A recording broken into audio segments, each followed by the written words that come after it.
Good afternoon, everyone, and welcome to this celebration of the life of Dr. Ronald Morris Hicks Pinkerton, a husband, a brother, a father, a grandfather, a great-grandfather, an uncle, a physician, a surgeon, and a friend.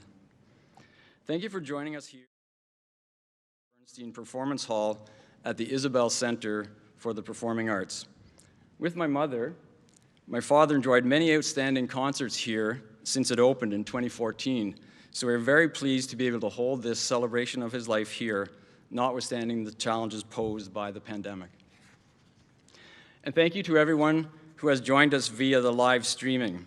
We appreciate your taking the time to join us and to remember and celebrate my father. I am John Pinkerton, number 2 of the 5 Pinkerton brothers, and I have the honor to serve as the Master of Ceremonies today on behalf of my mom and our family. To begin, I would like to invite my brother Tom to share some memories about our father.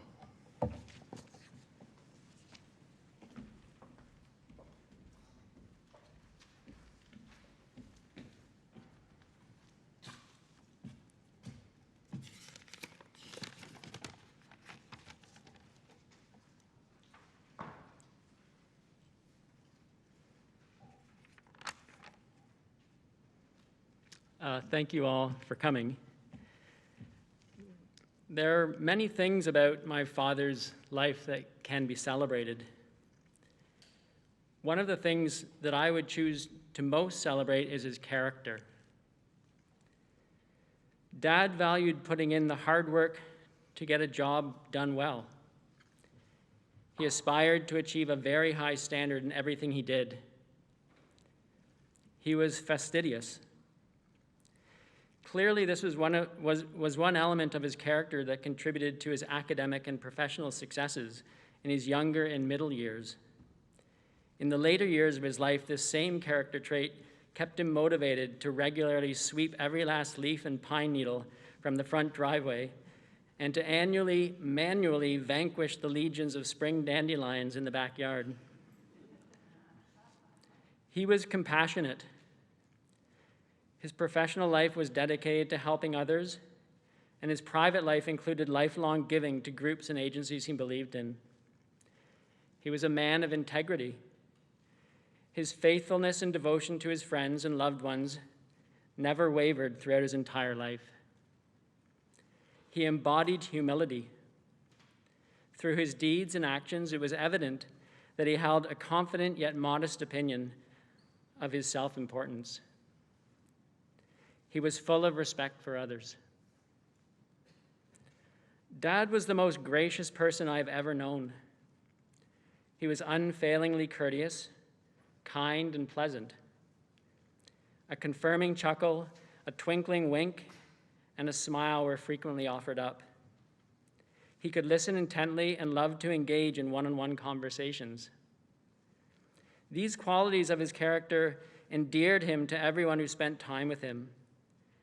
Frequently in recent years, when visiting Barence's, our local grocery store, staff members would go out of their way to tell me that my parents had been into the store and would often tell me that Ronnie was such a nice man.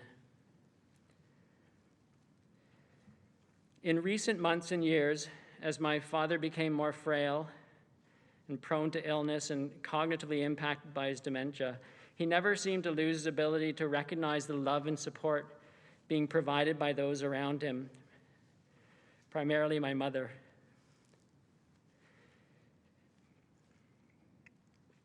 One of the most tender and touching moments I witnessed during the final months of my dad's life occurred one day when he had been particularly ill and was very weak in bed. As my mom leaned over him to tuck him in, he opened his eyes, looked at her intently, and simply said, "Thank you." Upon reflection on this, I came to believe that he was expressing his gratitude for the whole life they had created together. Ronnie provided us with an exemplary model of how to be in the world, and for that gift I celebrate. And to him I say thank you.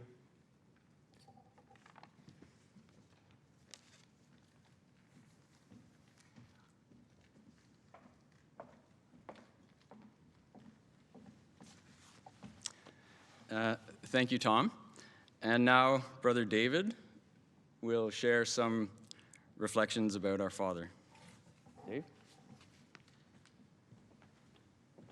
They told me I could take this off. Well, and so it goes. Thank you, everyone, for coming today. We have guests from the East Coast in Halifax and on the West Coast in Washington State. So I wonder what the cartographer in the family would think about that geographic distribution. It's been exactly 3 months today since my dad died, and I really miss him. He never wanted to be the life of the party or the center of attention, but we'll always remember he'd have his place at the end of the table. And if you really listen carefully, you get a very frank and often very funny comments. I remember that Dr. Gene Alexander told me once that when he was the head of the Department of Queens, he ran a really tight ship. But at home, he was really the second mate, because my mom was the captain of that ship. When I was a teenager, he would walk home, get home in time for supper, usually with a little glass of sherry. Then after supper was done, he would be glad to help with the dishes. And then he said, I got to go back to finish up. So he'd go back to work. I think he was doing charting and administrative and academic work after supper. He was sort of an old-style physician who saw his patients 7 days a week, so Saturday and Sunday mornings he'd go in and see his patients. And on Saturdays, he'd have a clipboard with a list of things he needed to do, to go to Baden's Hardware or Van der Voort's. So on the way home, he was a pretty good carpenter. He liked to talk to the owners of the hardware stores about maybe what nuts and bolts or drill bit he would need to work on his honey-do list. And on the Saturday afternoons, he'd often take us either to the swimming pool at Queens or the skating rink, or maybe we would go to Fairfield Park in Amherstview, or some great trips to Sandbanks with all the Alexanders and swim and run around the sand dunes. It was really fun. On Sundays, when he came home from seeing his patients, we were all dressed up and ready to go to church, and he'd be in the front hall shining his shoes. You have to shine your shoes before going to church. So he taught me that life skill, and I hope I did a decent job today. He had lots of funny little sayings, and I don't know if they were all originals, but I really liked when he said things like, apple pie without cheese is like a hug without a squeeze. And when our neighbor, Dr. Hazlitt, ran many years ago as a candidate in the election, and there were all these Hazlitt signs all around, he would go around, Dad was saying, razzle it, dazzle it, vote for Hazlitt. Didn't work too well. I don't think Dr. Hazlitt won, but that was good. So one of the few times I saw my dad cry was when he heard about his own father's death. And I remember we were home, and he went upstairs for a long, long phone call. And when he came back down, it was clear he was upset and been crying, and he told us about his own father's death. And I'm not sure if his own father lived in Northern Ireland. I'm not sure if my dad got to go back to his father's funeral. The other time I really remember that kind of emotion was when Dad told us it was time to put our elderly dog Ringer to sleep. And I think it was the right decision, but clearly he couldn't hide his feelings at that time. Well, both of our parents were doctors, not just my dad. But I was the only one of my brothers that did not have the imagination to do something different than my parents. So I ended up as a medical student at Queens. Anyway, I remember it was really nice sitting in the lecture theater at Etherington Hall because my dad's office was not too far away. And every once in a while, I'd hear this whistling in the distance. Then the whistling, and I'd see him walk by. It was my dad whistling as he was going somewhere in the hospital. Probably no one else in the room knew who was whistling, but I always did. And a couple of my other medical classmates had parents who were faculty at the university and gave us lectures. But my dad was the only one who, when it was his turn to lecture, he stood up and said, "Hi, I'm Dr. Pinkerton, and I'm Dave's dad." And I'm going, "Oh, hi." There was a course at the university about the psychological aspects of dealing with diseases. And at this course, they would always invite a patient to give feedback to the students. At one time, there was a very elderly patient who was asked about how it was to be aging and have several different illnesses. And she said, "I think I'm dealing with it well, but I didn't like when Dr. Pinkerton took my driver's license away."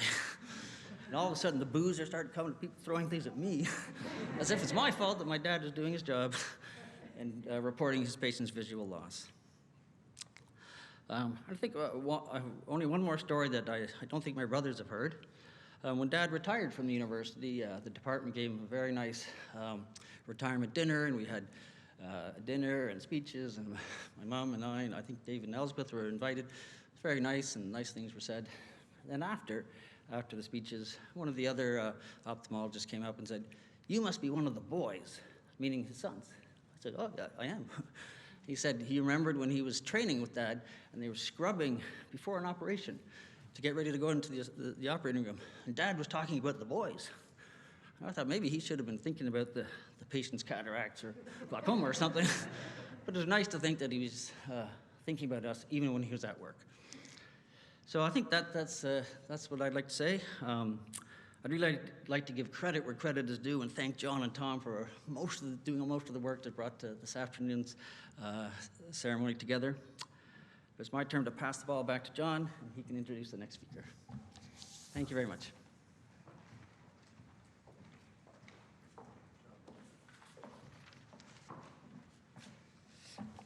Thank you, Dave. It might be a bit too late to say this, but I believe Tom is wearing a pair of my dad's shoes, and they are very nicely shined. I'm wearing one of my dad's ties, and I think the other boys are also. I'm pleased to now be able to invite Dr. Al Cruis to take the floor. Dr. Cruis trained in ophthalmology at Queen's with Dad, and he was a colleague of Dad's for many years, succeeding him as the head of department in 1991. In 2003, he was named the head of ophthalmology and visual sciences at Dalhousie in Halifax, but despite moving down east, he and his wife Lori have maintained a warm friendship with Mom and Dad over the years, and we are very fortunate they still have a cottage near Kingston and are able to join us today. Dr. Cruis.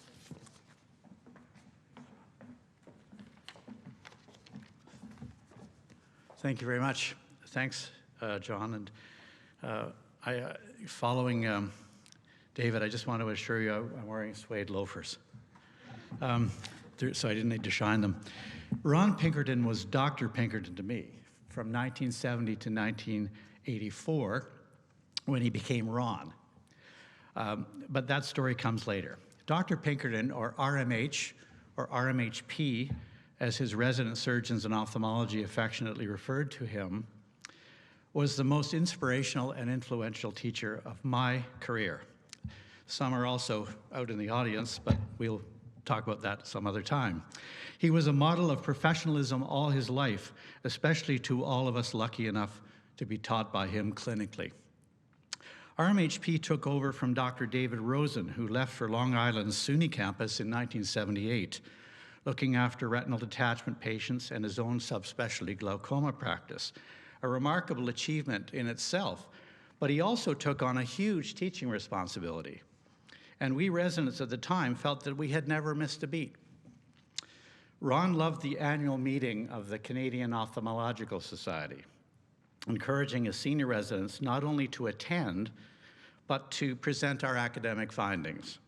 He enjoyed the annual get-together with his colleagues from across Canada, and generously introduced us to all of them from coast to coast to coast. Academic ophthalmology in Canada then was very small, and you could get to know everyone. Queen's punched well above its weight in ophthalmology, as we were very much a one-string basketball team, or rugby team, or soccer team, with nobody waiting on the bench. Everyone was on deck, if you'll please forgive my mixed metaphors. Returning from training away in Toronto and Philadelphia in 1983, the Pinkertons welcomed Lori and me with our 3 kids generously back to Kingston, helping us to celebrate the birth of our 4th child, Bill, in 1984. Earlier that summer, Ron and I had flown out to volunteer in Cyprus on the Orbis plane under the Red Cross. I was so excited to be traveling with my boss and to show off my newfound surgical skills there. I talked his ear off all the way across the Atlantic to Heathrow, where we changed planes. He was a great listener. And on the rare occasion when I came up for air, he would offer a few quiet words of encouragement. Need I mention Ron's love of ties? It's already been mentioned. He was always immaculately groomed, and that did not change even on our Cyprus trip. When Ron presented his documents in blazer and school tie in London, he was practically saluted and whisked through the border controls while I, more casually attired, was held up. Never again, I promised myself. I have followed RMH's example since then, and I can tell you it works. Arriving in Cyprus, our host sat us down on the patio and repaired to the bar to fetch us cold beer, a welcome sight in a hot climate. Dr. Pinkerton chose that moment to lean across the table, point his finger, and exclaim, "Alan, from now on, it's Ron." I was 34 years of age. I am forever grateful for his sage advice on a variety of matters. Most of the time, his advice had to be solicited, for Ron was a master at keeping his own counsel. But every once in a while, he felt compelled, with me, to intervene with advice or constructive criticism, and I remain aware of my good fortune in this respect to this day. After drafting an irate or critical letter regarding some hospital or university issue, I would always seek Ron's opinion. Inevitably, he would read the letter and then advise me to put it away in a drawer for about 3 days. Imagine that now with email. And to consider my words carefully. His famous words were, "Alan, I think we should keep our powder dry." When I became head of the department, as mentioned, Ron generously left me to it, another lesson I am still learning. I often sought his advice, though, which he did offer generously, but only when solicited. I practically had to beg for it. Ron taught Laurie and me frugality and the importance of educational savings, especially after the first of the Pinkerton boys, not to mention the second, was admitted to Harvard. I shelved my cottage aspirations while we doubled down for education, one of Ron's many gifts to both Laurie and me. Laurie reminds me that we have paid for 38 years of post-secondary education so far. Thanks very much, Ron, and to the Pinkerton boys. When we moved academic ophthalmology from Queen's Etherington Hall to KGH in 1985 to a clinic that had been and is now again part of KGH Emerge, we were 3 subspecialties: glaucoma, neuro-ophthalmology, and retina. The front of the eyeball, by the way, was taken care of at the Hotel Dieu Hospital at that time.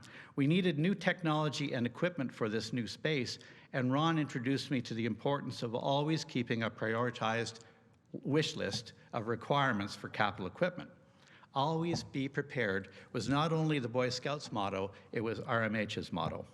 Within 1 year of moving into this new clinical space, Ron had raised over $700,000 for badly needed lasers, et cetera, to support our practice, a testament to his visionary leadership and to the regard that he was held by our community here in Kingston, many of who supported those capital equipments are here in the audience as well.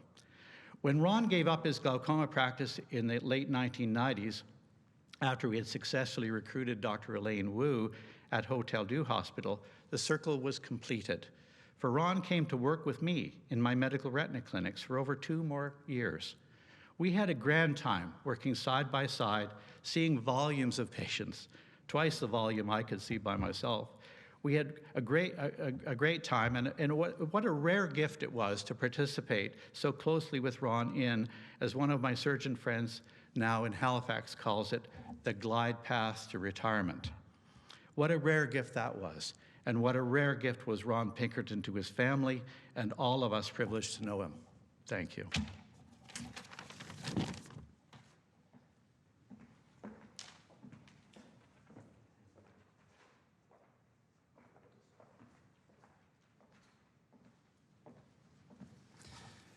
I'm now very pleased to ask Jean Alexander to come to the stage. Jean and her late husband Dave were amongst the first great friends that Mom and Dad made after they moved to Kingston in 1963.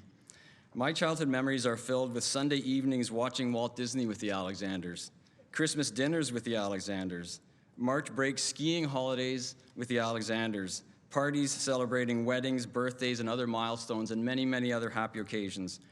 We're so happy that Sheila, Liz, Ian, and Bruce are also able to be here today with us. Jean. Thank you.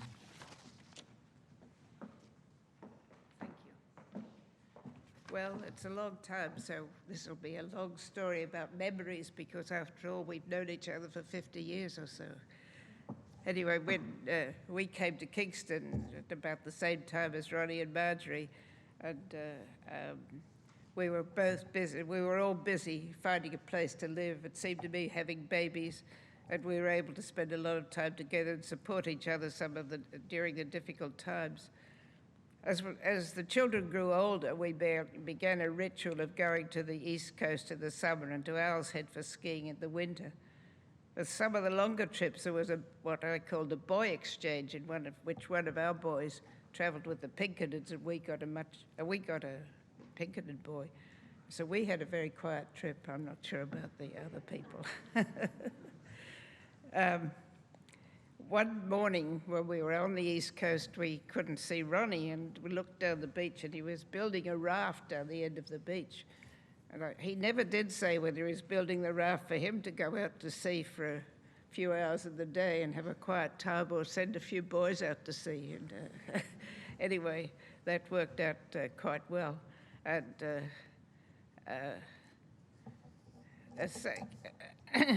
the other thing that when I was talking to the family, they said, well, I remember Ronnie with his carving knife.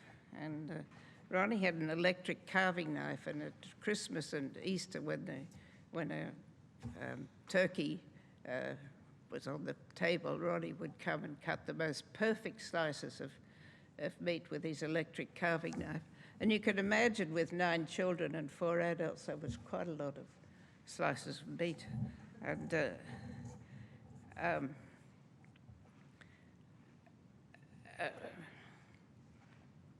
another event that took place, which amused, I think, both Marjorie and me, was the fact that Ronnie and Dave went to Hong Kong, I think it was, to watch a rugby sevens game. And they told us frequently how they stayed in the Y in Hong Kong, and I was never quite sure what that was to tell us, how economical they were being, or whether there was nowhere else to stay. And anyway, I think our family remember Ronnie, and when I asked them, as a kind and gentle person with a great smile. And I think he's always had a great smile. And recently, I used to take some things to him, and when he opened up the tin, he would always smile and say thank you. So it was worth my while to do things like that.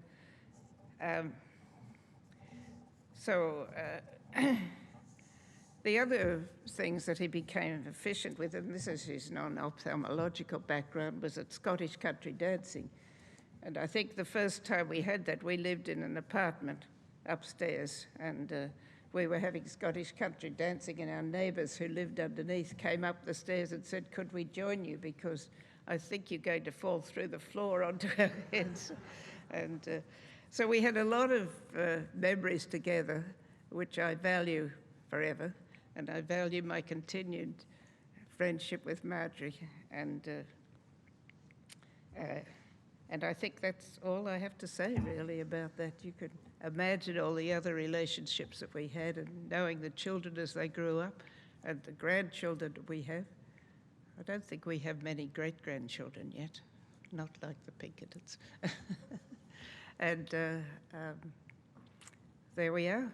So I think that's what I have to say. I have to say it was it's been such a supportive thing to us to have the Pinkertons as friends for so long, 50 years or so. It's a long time, isn't it? And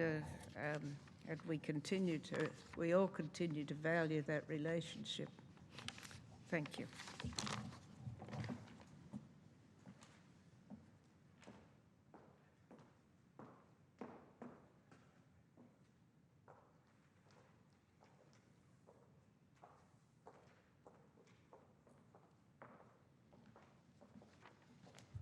Thank you, Jean. And thank you especially for all your kindness to Mom and Dad over these last few years. I know my dad rarely, if ever, said no thank you to one of your chocolate chip cookies. I'd now like to invite Bryn Pinkerton, David's daughter and Dad's eldest grandchild, to talk about her grandfather, who she and her brother Charlie called Guppy. We truly appreciate the effort Bryn has made to be here today, flying in from Seattle with her 7-month-old son Wells to join us. I think it seems like it was easier to get from Seattle to Toronto than it was to get from Toronto to Kingston. And perhaps she can tell you that during the reception, the story behind that. We're sorry that her husband, Chris, and her older son, Jack, cannot be here with us today in person. I hope they're watching, and if they are, hi, Jack.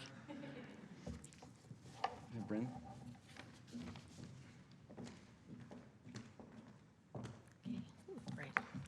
Okay, hi everybody. Thank you for being here or watching today to celebrate the life of my grandfather. And you stole my line. I always called him Guppy Ron, so that's how I'll refer to him today. My name is Bryn, and I am the oldest grandchild of Marjorie and Ronnie. I'm going to share just a few short stories today on behalf of the 11 grandchildren about some of our favorite moments or memories with Guppy Ron. Like he said, I have 2 little boys of my own now, Jack and Wells, so he's also a beloved great-grandfather. As you all know, Guppy Ron was an intelligent, caring, kind, and inquisitive man. And although he was a physician in his professional life, we knew him as an art aficionado in retirement. I always smile when I think about going to see Met operas at the Cineplex Odeon in the West End of Kingston with my grandma and Guppy. My favorites were La Fille de Régiment, Carmen, and Madame Butterfly, but there were many others. And more often than not, during the performances, I'd glance over and Guppy would be taking a bit of a snooze. But that didn't really seem to impact his theater-going experience because nonetheless, he would always have a pretty thoughtful comment to share about the set design, the costumes, or that particular director's interpretation of the production. So those operas that I attended with my grandparents, the art museums I went to, and the trips to Stratford to see Shakespeare really helped me learn to see how he interpreted the world. Guppy introduced my brother Charlie to Lego and the Harry Potter series. Charlie remembers Guppy describing Harry Potter as quite a funny guy in his kind of classic, quiet, and witty way. And Lego and Harry Potter were very important parts of Charlie's childhood, as you can imagine, and helped him develop an early appreciation for creativity.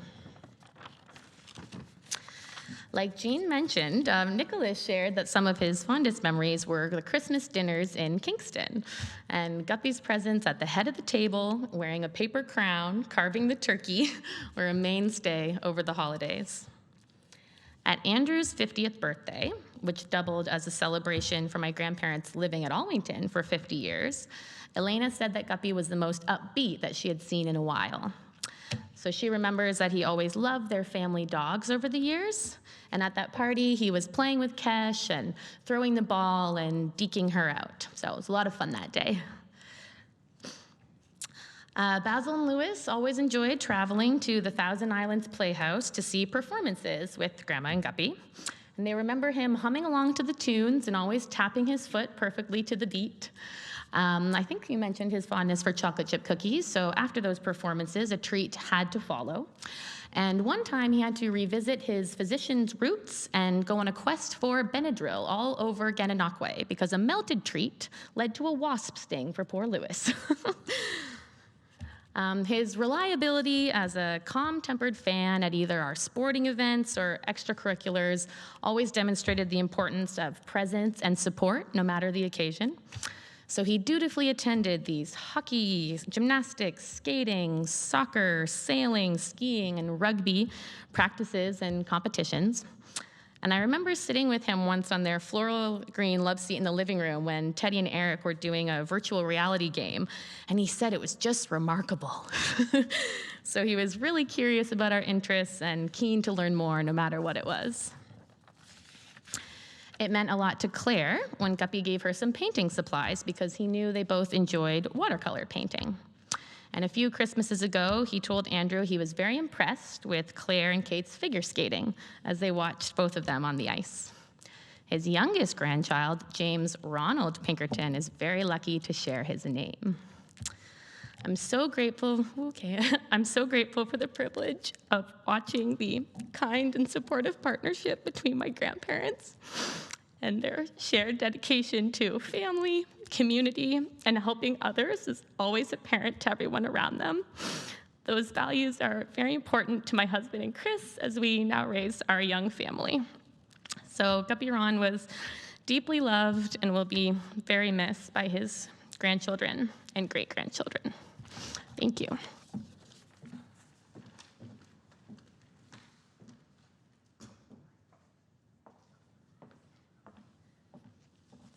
Thank you. Thank you, Bryn. I'd now like to invite Brother Richard to say a few words.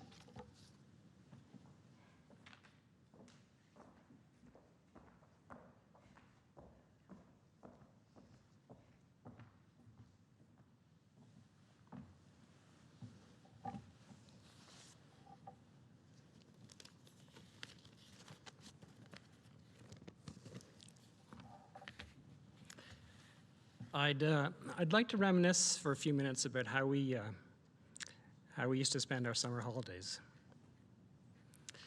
So let me try to set the scene a little. It was the early 70s. My parents would have been in their early 40s, and they had five young boys under the age of 10 or so.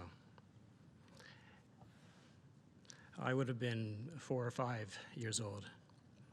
So each August, for several years, all 7 of us would pile into our station wagon and drive about 4 hours north up to Camp Candelore, which was and still is an overnight camp in the Halliburton region.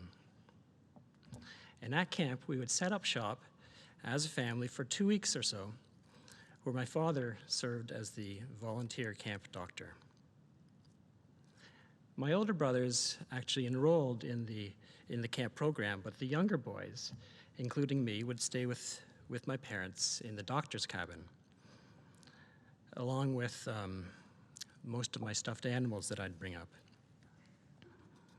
My father would spend his days in the camp infirmary, tending to bee stings and poison ivy rashes, that sort of thing. And meanwhile, my mother would take care of the younger boys. When my father was off duty at the infirmary, he would take the younger boys for walks around camp, canoeing and swimming, and we'd get one daily visit to the tuck shop, which was one of my favorite activities. So this was a magical time for the whole family, but for me in particular, I think, because I actually spent my birthday there each year. And on that, the evening of my birthday, the whole camp would sing happy birthday to me in the dining hall. And there were about 60 campers, I think, and they were all boys at the time. So you can imagine how much of an impression that it made on me each year. And I also remember other classic songs like Johnny Appleseed and Father Abraham that are still stuck in my head. Now, in any event, you might ask yourself how an eye doctor was qualified to be a camp doctor. Well, he proved he was the right man for the job one day when he found the lost contact lens of a camper in the lake.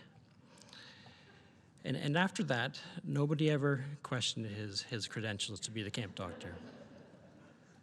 I think that was actually the most serious medical incident during our, I think, 4 or 5 years at camp. So why am I telling you about our summers at camp?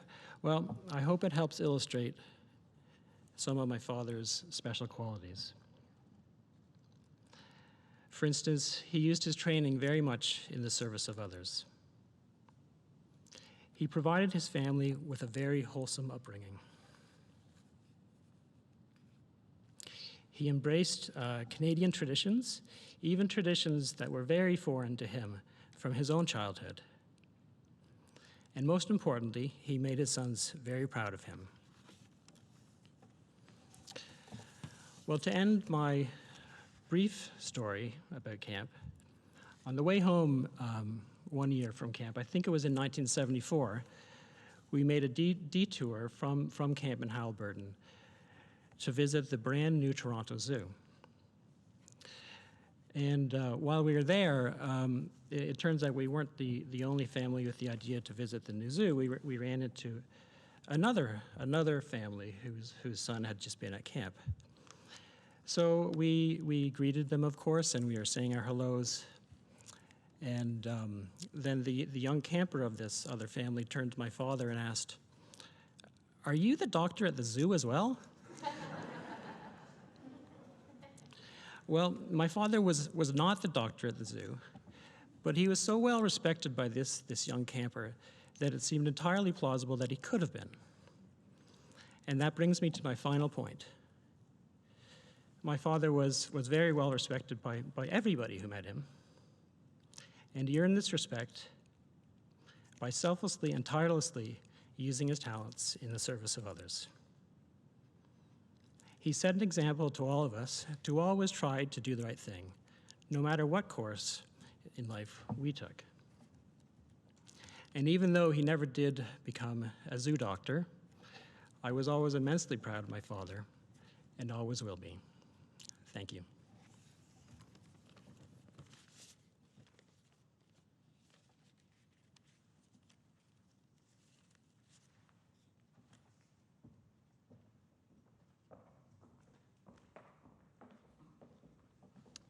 Thank you, Richard.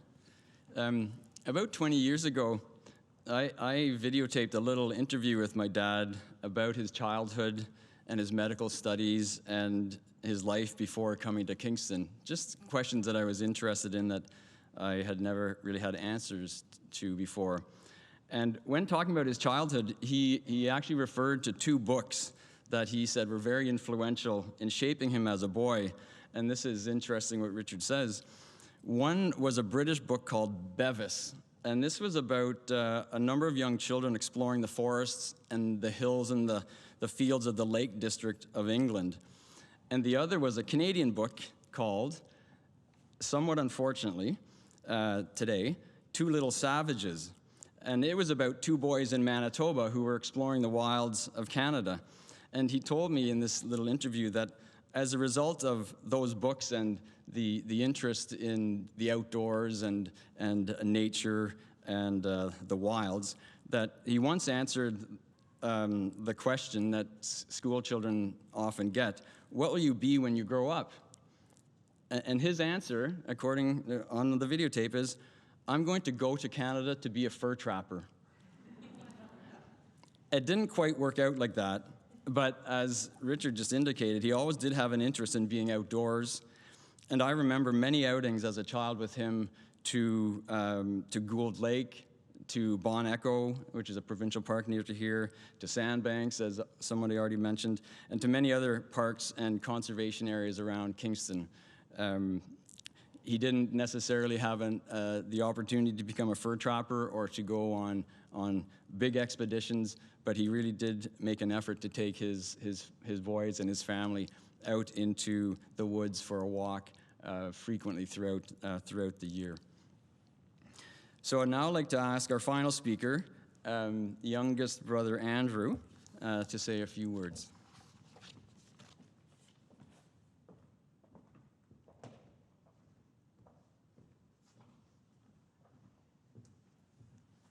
Good afternoon.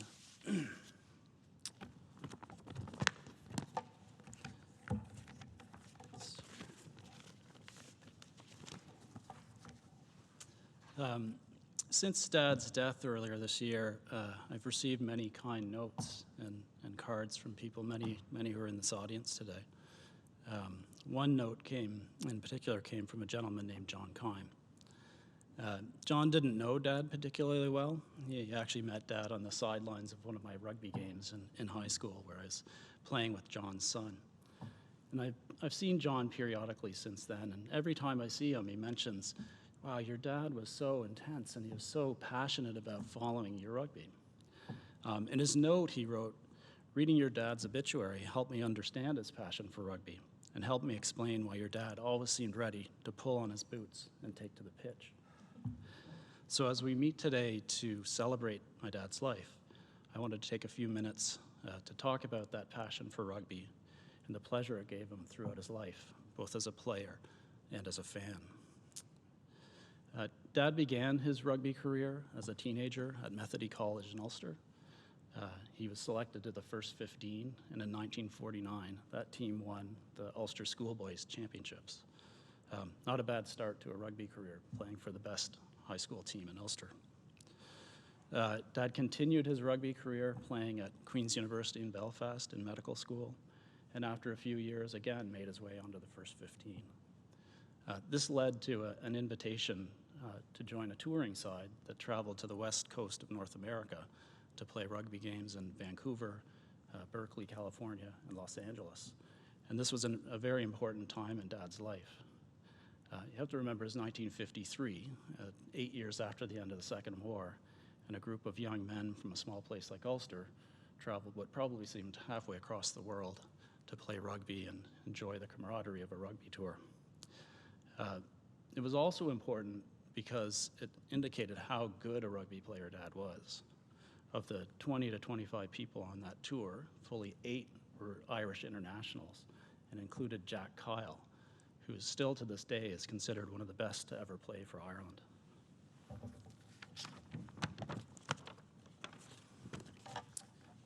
After medical school, Mom and Dad moved to Montreal as part of their ongoing medical training, and Dad must have brought his rugby boots with him because he was soon playing for the local Westmount Rugby Club. This led to a selection or an invitation to join Quebec's provincial team to play and represent the province. This led to a second great rugby experience in his life, playing against the famous Barbarians Rugby Club. For those of you who don't follow rugby, the Barbarians are essentially an all-star team of players from Ireland, Wales, Scotland, and England. And they had arranged a tour of Canada in 1957, including a game against Quebec. Quebec didn't really expect to do particularly well against a team stacked with some of the best players in the world at that time. To give an indication of how good this team was, Dad's opposite number was the captain of England. And it wasn't just any captain of England. He had just led England to their first Grand Slam in many years by beating Ireland, Wales, Scotland, and France in successive games over the past winter. Quebec didn't do so well. They lost 43-3, if memory serves. But Dad had the game of his life. For those of you who follow rugby, I remember him telling me he won 3 scrums or hooks against the head against the captain of England. And for those who don't follow rugby, I'll let the reporter from the Montreal Star newspaper speak when he wrote, "The Quebec forwards gave their finest display in many seasons as they often gained possession from the scrums, with hooker Ronnie Pinkerton playing a great game." So Dad must have wanted to go out at the top. That was the last rugby game he ever played.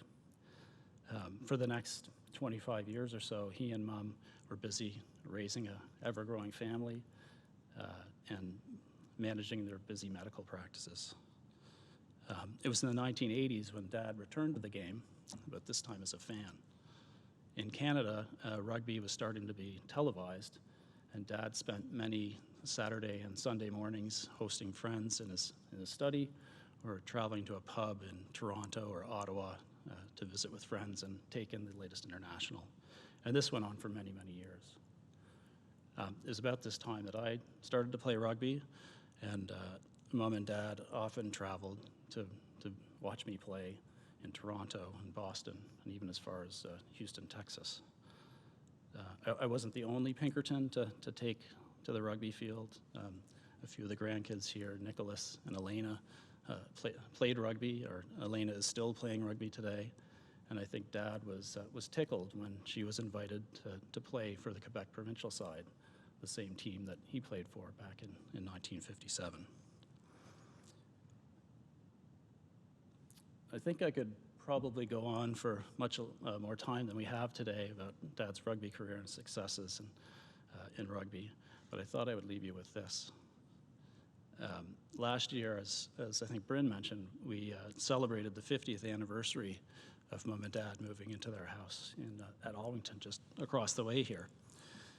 We celebrated by having a barbecue down at Alwington Park.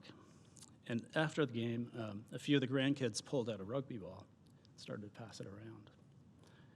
seeing this, Dad got up and joined in the game.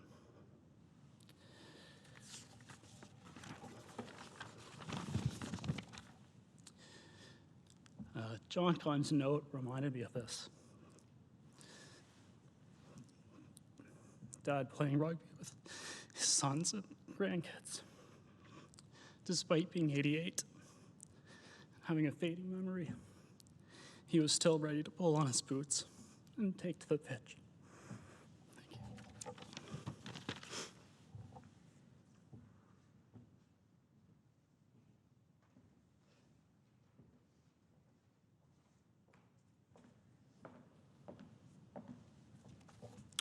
Thank you, Andrew.